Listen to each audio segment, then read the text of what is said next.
Oke.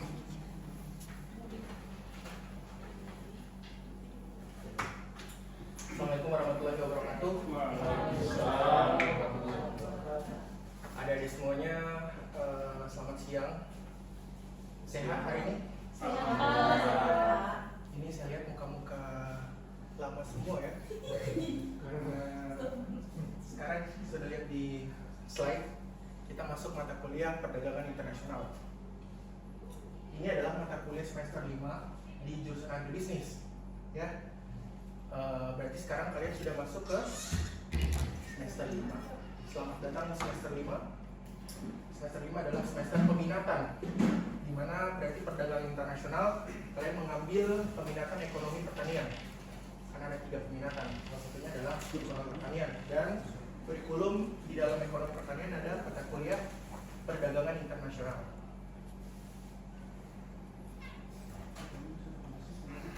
Sebelumnya berarti ini ada muka-muka lama yang pernah saya lihat, cuma ada beberapa yang lain belum saya pernah lihat. Ini ada Tian, Ain, Eci, cuma ibu, kakak, adik, saya belum pernah lihat namanya. Rifka, Pak. Oh, ada Rifka. Iya. Sedikit ya, masih saya ambil mata kuliah ini. Oke, jadi karena ini merupakan pertemuan pertama, ini berikut adalah RPS yang memang harus kalian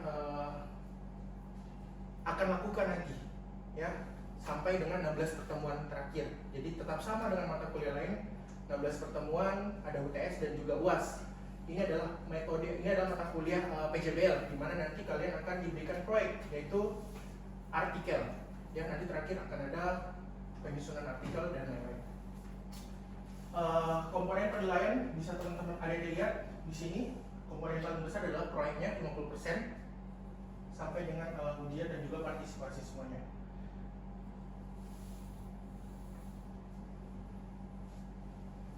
Karena ini adalah pertemuan pertama, kita setuju dulu di awal ya, bagaimana teman-teman bisa masuk di sini tidak terlambat, atau kita bisa atur 10 menit lebih awal. Kalian harus masuk, atau maksimal waktunya terlambat adalah 10 menit. 10 menit bisa, sepakat? Sepakat, Pak. Oke, kita sepakat ya 10 menit lebih awal. 10 menit maksimal masuknya, ya. Nah, saya adalah pengajar pertama di mata kuliah ini. Sekarang kita masuk langsung materinya, ya, teman-teman ada di semuanya, perdagangan internasional. Seperti ada yang tahu bahwa perdagangan itu adalah kegiatan atau proses bertukar, adanya transaksi, ya. Kalau sudah tambah internasional berarti antar negara atau tingkat global. Nah, hubungan perniagaan antara para pihak yang berada di dua negara yang berbeda secara garis besar dilakukan dalam bentuk ekspor dan impor. Di sini saya beri contoh Indonesia dan bendera yang satu, ada bendera apa? Cina. Pintar. Bendera Cina dan bendera Indonesia saya jadikan contoh. Ini artinya, analoginya adalah bahwa dua ini adalah negara yang terikat perdagangannya, ya, di mana Indonesia adalah memproduksi barang mentah dan Cina memproduksi barang jadi. Contohnya apa? Ada yang tahu nggak? Saat ini lagi viral, good. Kakak, adik siapa? Tari. Mentari ya? Ini kok Mentari. Adik Mentari. Betul sekali. Indonesia memproduksi nikel, tetapi hanya di ekspor. Tidak ada melakukan pengelolaan di dalam negeri. Sehingga yang mengimpor nikel dari Indonesia adalah Cina. Cina menghasilkan baterai. Sehingga mengapa mobil-mobil listrik kebanyakan berasal dari China. Sebabnya apa? Sebabnya adalah ketergantungan. Ya. Jadi ada yang satu memerlukan ini, yang satu berlebihan ini, sehingga terjadi transaksi yang berlandaskan dari apa? Ketergantungan. Mereka membutuhkan ini, yang satu membutuhkan ini. Oke? Karena adanya ketergantungan suatu negara dengan negara lain, atau adanya perjanjian yang terikat karena janji. Pernah dengar perjanjian WTO? Negara di dalam WTO adalah negara-negara yang mempunyai janji terkait dengan perdagangan. Atau pernah dengar tarif hambatan Pernah ya, yang saat ini lagi viral antara Indonesia dan Amerika? Amerika memberikan hambatan, Indonesia memberikan tarif dulu. Itu semua karena mereka ada perjanjian. Ketergantungan dikarenakan adanya negara yang tidak dapat memenuhi kebutuhan yang dibutuhkan oleh penduduknya, sehingga mereka melakukan kegiatan impor dari luar. Untuk lebih lengkapnya, adik-adik silakan scan. Di sini ada file RPS dan juga referensi penelitian saya sebelumnya dan juga buku-buku ya yang bisa kalian pakai untuk ke depan nanti, untuk UTS, untuk UAS dan penyusunan artikel yang sebagai PJDL nanti, proyek kita nanti. Ya, coba Bu Eci, sama Ade Eci di scan sebagai ketua tingkat ya. Saya dengarnya Eci ketua tingkat kalian. Nanti mungkin Eci bisa share di grup.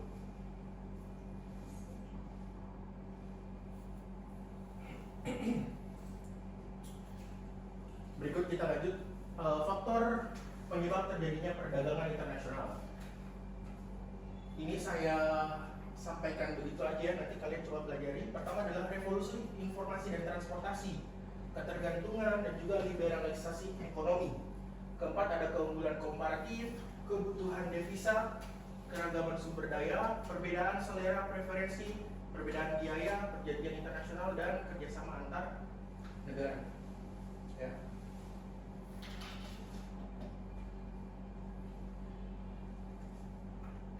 Ini beberapa manfaat. Tentu adik-adik semua bisa tahu bahwa manfaat yang paling krusial atau paling penting adalah memperoleh barang yang tidak dapat diproduksi di negara sendiri. Kita sebagai negara yang memproduksi barang bahan baku lebih banyak barang mentah dibandingkan dengan barang jadi. Sehingga karena kita kekurangan sumber daya untuk membangun manufaktur atau pabrik, maka kita lebih banyak mengimpor barang jadi dan lebih banyak mengekspor barang mentah. Faktor pendukung perdagangan internasional adalah untuk memenuhi kebutuhan barang dan jasa dalam negeri. Adanya kelebihan produk dalam negeri sehingga perlu pasar baru. Ya, biasanya kita adalah overproduction. Terlalu banyak kita produksi ini, apalagi Gorontalo terlalu banyak produksi jagung, tapi manufakturnya atau pabrik pengolahnya sedikit, tapi oversupply ya kita di jagung dan juga kelapa. Nih, ada beberapa tahapan perdagangan internasional. Yang pertama ada informasi, kemudian tentu informasi terkait dengan harga di tingkat pasar bagaimana, harga di tingkat domestik bagaimana. Kemudian komunikasi yang pasti ada terkait dengan berapa jumlah di sana, seperti kita berdagang di sini juga sama dengan perdagangan internasional. Dan juga ada evaluasi bagaimana menganalisis mitra-mitra kita nanti di sana, dan juga kalkulasi serta negosiasi. Ini nanti di pertemuan-pertemuan selanjutnya kita akan bahas beberapa ruang lingkup dan juga teori-teori modern yang dapat mendukung serta dapat memberikan insight baru ya terkait dengan apa itu kebijakan perdagangan internasional, keuangan, sampai dengan bagaimana kenapa kita perlu melakukan perdagangan internasional dan hubungannya dengan kesejahteraan negara.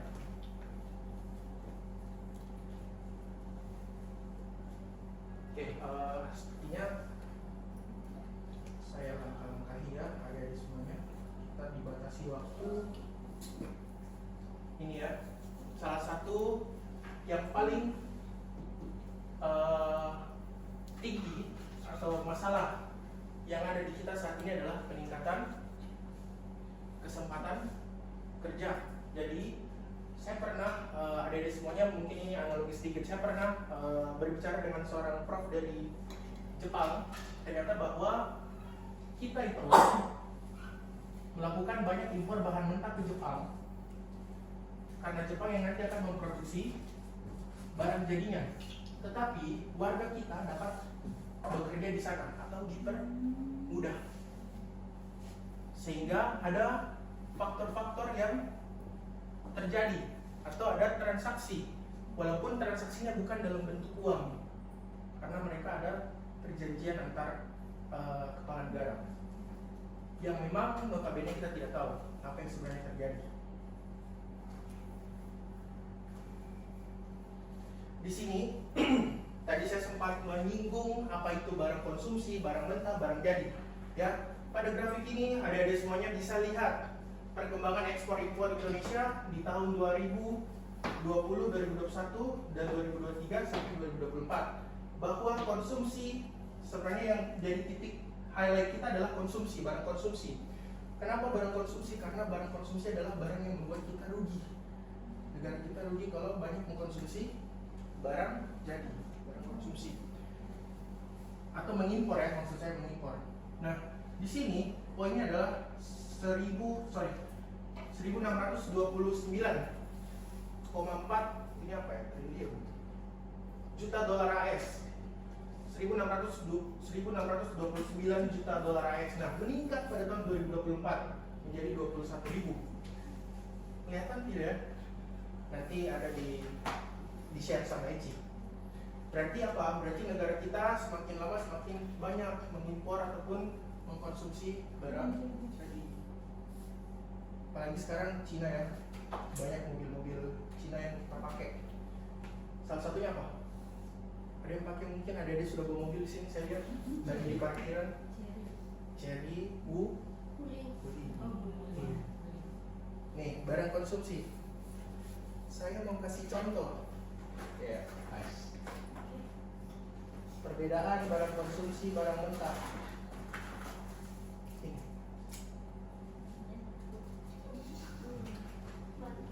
Hah? Tahu perbedaan kedua produk ini? Menurut adik-adik, mana yang akan lebih membuat kita untung? Memproduksi barang yang mana?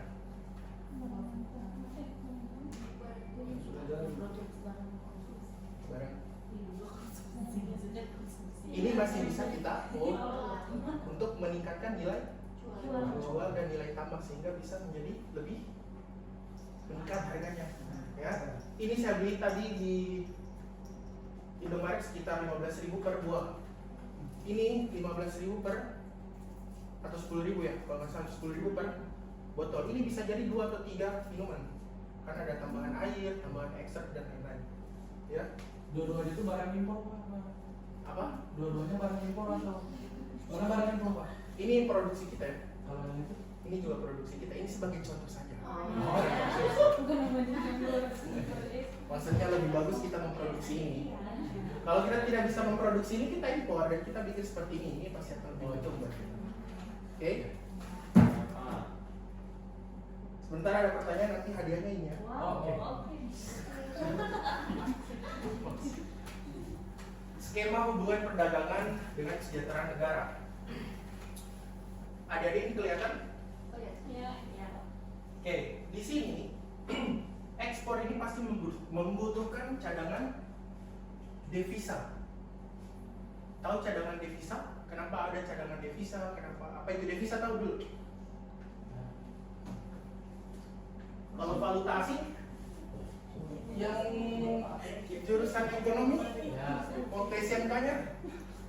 Ini SMK jurusan ekonomi, saya lihat di kurikulum. Detail valuta asing apa? Paras. Iya, atau mata uang asing. Nah, kenapa ekspor dan bisa meningkatkan pertumbuhan PDB? Ketika ekspor dilakukan, ekspor ya, saya langsung contoh di sini. Nah, berdasarkan skema tersebut, jelas tergambar bahwa hubungan yang positif terbentuk adalah penambahan impor. Ini bisa saya jelaskan. Impor berarti kita akan membeli dengan kurs bukan punya kita, punya Luar negeri. ya punya negara yang akan kita tuju atau kita tukar ke mata uang dolar karena transaksi pakai uang dolar. Nah, ketika kita lakukan impor, tentu pasti yang dituju pertama adalah bank yang mengeluarkan surat letter of change, letter of trade kalau tidak salah ya. Nah, setelah kita keluarkan ini, nanti dia akan menghubungi bank domestik. Bank domestik untuk apa? Untuk menukarkan valuta asingnya. Sehingga ketika sudah tertukar, nah di penukaran ini memerlukan cadangan devisa. Ini adik-adik harusnya kalau saya masuk dihapus ya. Siapa? Saya jadi susah.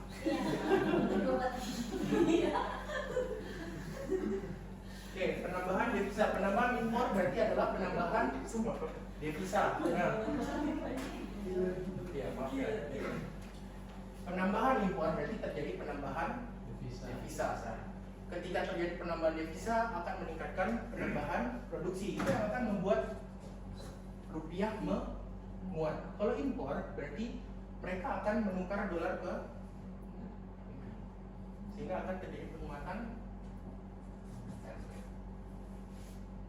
Dan ketika ada impor terjadi penambahan produksi, penambahan kesempatan kerja, meningkatkan pendapatan serta meningkatkan PDB.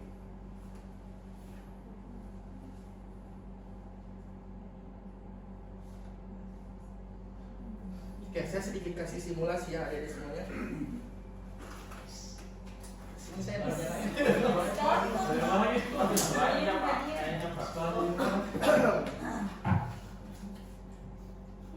kita bagi grup, saya Pak. Kelompok 1, kelompok 2, kelompok 3.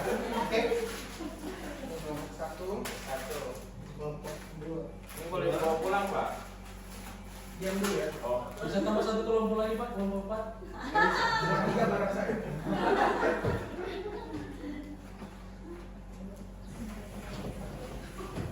Mas ya. Pokoknya permanen itu Pak. Oh iya. Iya. Bagus tidak?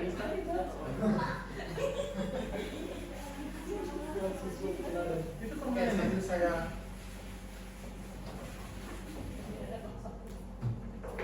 terima kasih Becia. Iya Pak.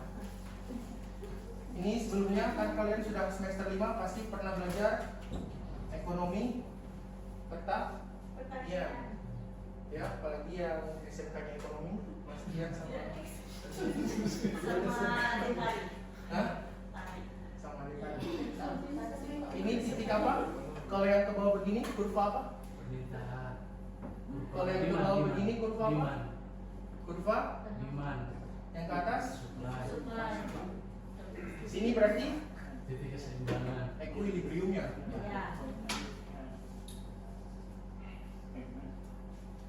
Coba.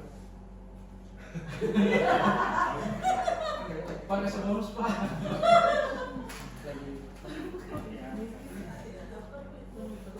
Oke, ketika kelompok 1 saya anggap negara A, kelompok 2 negara B, dan kelompok 3 negara C. Kelompok A menawarkan, saya anggap kopi, kan barang contohnya adalah kopi. Domestic price atau harga di dalam negeri kelompok A, negara A, itu adalah 4. Dan di sini adalah kuantitasnya 2. Sorry. Kenapa ini? Ini adalah ketika pertemuan antara jumlah barang yang ditawarkan oleh produsen seimbang atau setara dengan jumlah yang diminta oleh konsumen. Sehingga bertemulah di sini titiknya 4.2. Tetapi pada satu kejadian ternyata negara-negara lain ini mampu memproduksi kopi dengan harga yang lebih murah. Itu misalnya $3. Ini kita anggap dolar ya. Yang negara A memproduksi $4. Tetapi negara selanjutnya, negara yang lain, negara B dan negara C mampu memproduksi kopi dengan harga $3. Mungkin mereka mereduksi biaya ya, di biaya penanaman dan yang lain. Nah, sehingga ketika mereka menjual dan melakukan penawaran di internasional, pasti harga yang lebih disukai oleh orang adalah yang Murah. lebih murah, yang $3. Ketika harga pasar menjadi $3, sementara negara A ini adalah negara yang tidak bisa mengatur dan mempengaruhi nilai, otomatis harganya akan berubah menjadi $3. Dan titik equilibrium ini akan berubah di sini. Artinya jumlah barang yang bisa dibeli oleh konsumen yang akan dikonsumsi oleh konsumen akan meningkat di sini ya. Anggap 3 atau 2,5. Karena harganya lebih Murah.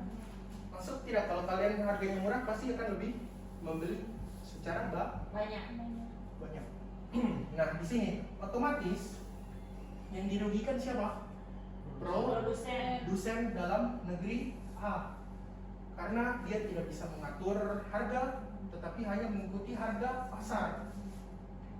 Artinya dia hanya bisa menjual $3.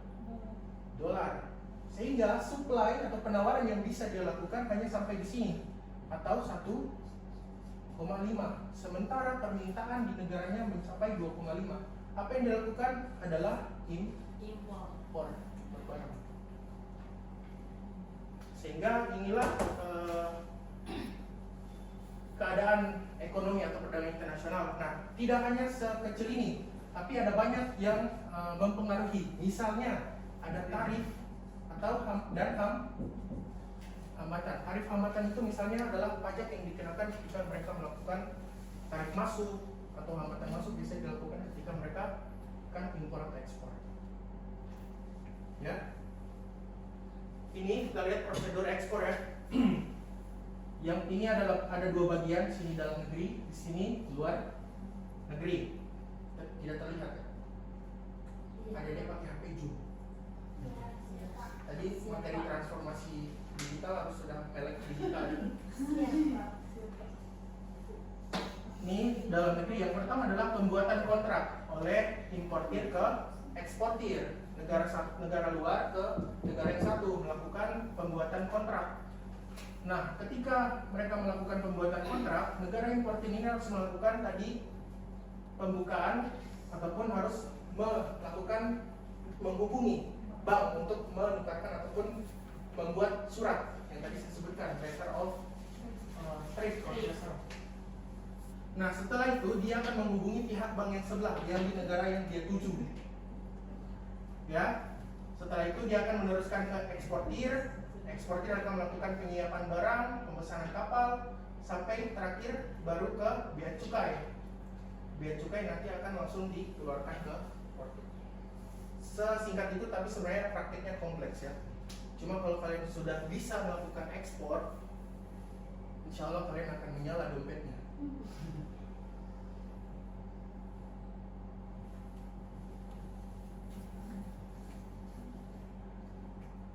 Oke, ini nanti akan kita lakukan di pertemuan selanjutnya.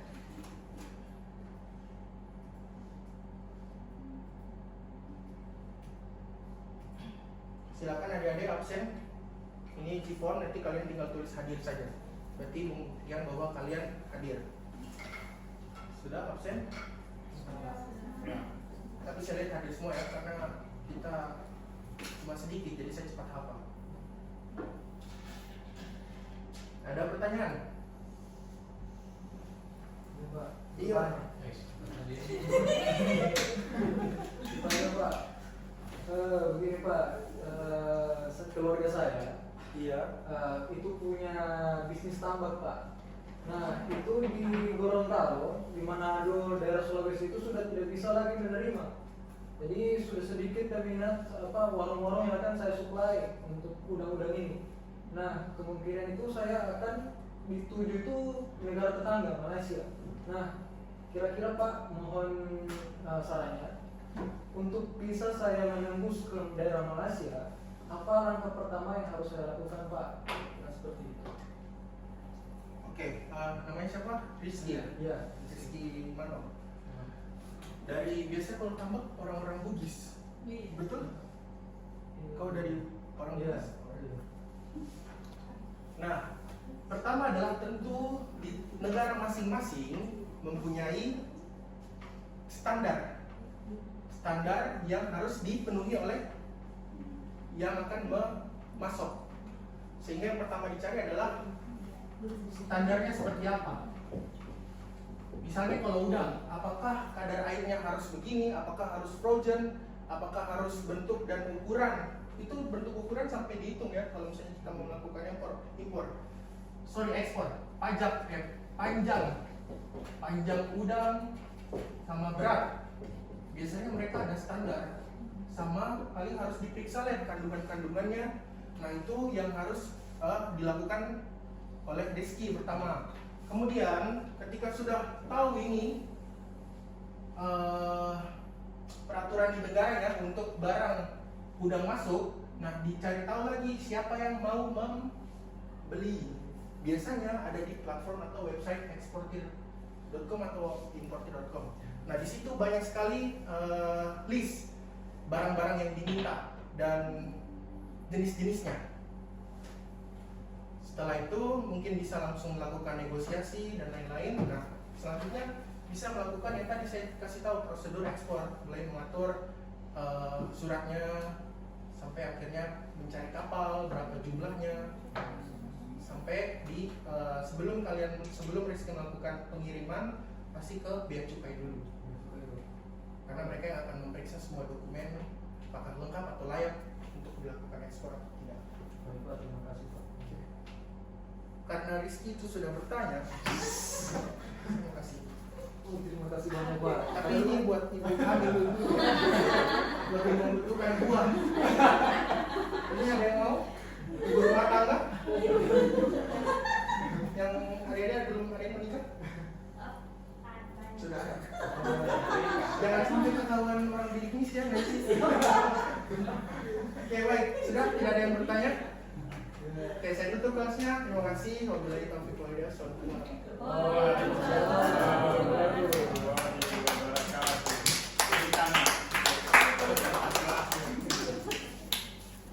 Sebentar saya cek dulu yang di atas itu apakah yang di kelasnya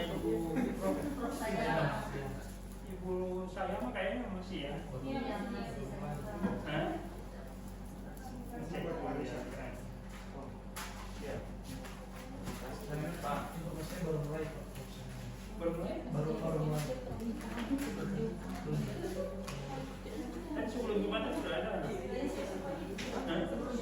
Apa? Sebelum Jumatan sudah mulai. Cek dulu. Kalau bagus kan barang-barang.